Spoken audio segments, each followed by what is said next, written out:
Goeiemôre julle almal. Ek hoop dit gaan goed met elke liewe een van julle. En ek wil vandag net graag weer 'n gedeelte met julle deel of 'n lering, sal ek dit eerder so noem, waar die Heilige Gees 'n rukkie terug met my gedeel het.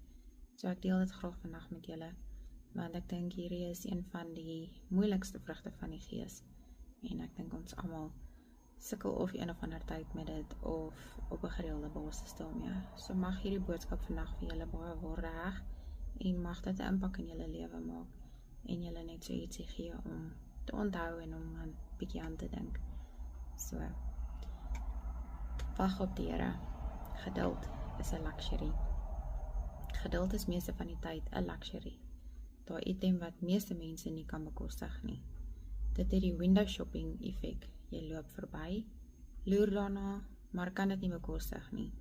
Of jy het die geleentheid om dit te neem, maar maak die keuse om dit later te kry. Is dit nie tog hoe meeste mense ten opsigte van geduld funksioneer nie? Jy het dit nie nou nie, sal dit later kry en aan spyt jy het dit nie gekry nie. En nou is die geleentheid daarvoor weg.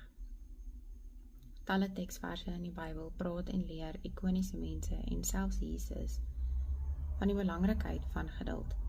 Psalm 130 vers 5 sê, ek wag op die Here, my siel wag, en ek hoop op sy woord.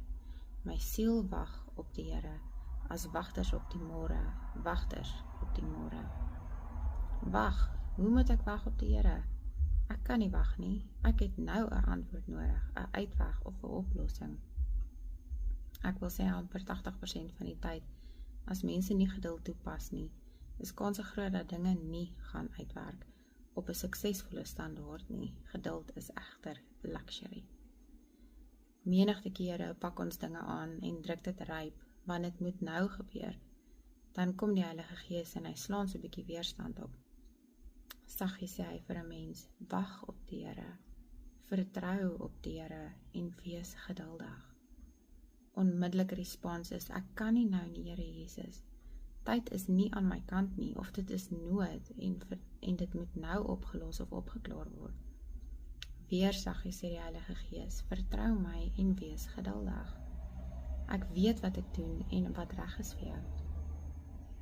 Maar geduld is egter 'n luxury. Ons ploeg voort en forceer die resultaat, draai dan om en trek die spuitbootjie aan, plaas dat ek eerder gewag het op die Here.